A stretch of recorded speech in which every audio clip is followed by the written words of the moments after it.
away na meet. Napahanga ako sa taglay mong bait. Ikaw ang guest ko sa tuwing birthday, pati sa room ko. Ikaw ang display, di ka na nawala sa alaala. Ikaw lang talaga at walang kagaya. Ikaw ang gusto ng mga friends ko, at di ko alam pati parents ko. Ano ba ang meron ka na wala sa iba, at napapangiti pag nakita ka na sa mga poster at maging sa TV. Inaabangan ng iyong movie. Bata pa ako noon nang maramdaman ko to.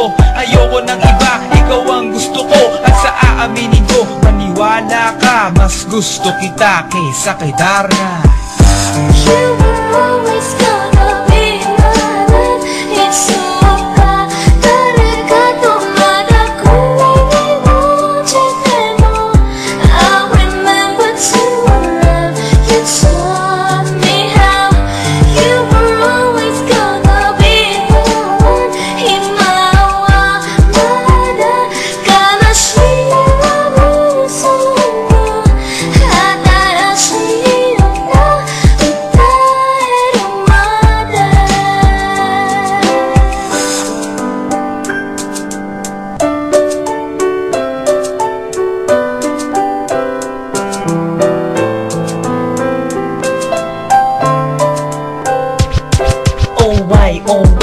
bakit ganito? Gusto ko ikaw lang nasa tabi ko. Mga poster mo at mga magazine, sa buhay ko hindi kita kayang alisin. So pati sa cellphone at mga gamit, ikaw ang nakalagay sa aking bedsheet. Ako ay nalungkot nang ika'y nawala. Ano ba ang mali na aking nagawa? Pakiusap naman kahit na sandali, para lang mapawi ang mga bigane at muling umiti at di na umiyak. Magpakita ka lang, gusto kong matiyak na buhay ka pa rin at ika'y malakas. Gumawa ka ulit ng mga palabas, at kapag bumalik, ngingiti ng pusa, at hindi ako magmamahal ng pusa.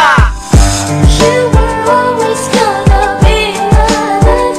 It's so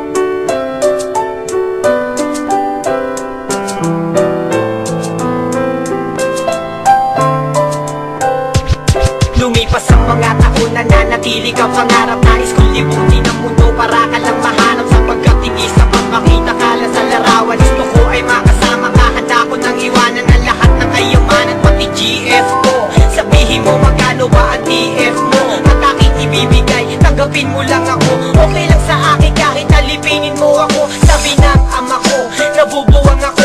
Sabi ng ina ko, di ka raw totoo. Isa kang kwentong binigyan ng buhay, pero sa mundong ito, di ka raw tunay. Isa kang nilikha para lang sa bata, kaya pala ikaw ay di tumatanda. Pero kahit ganito, sana ay tandaan, gusto ko maging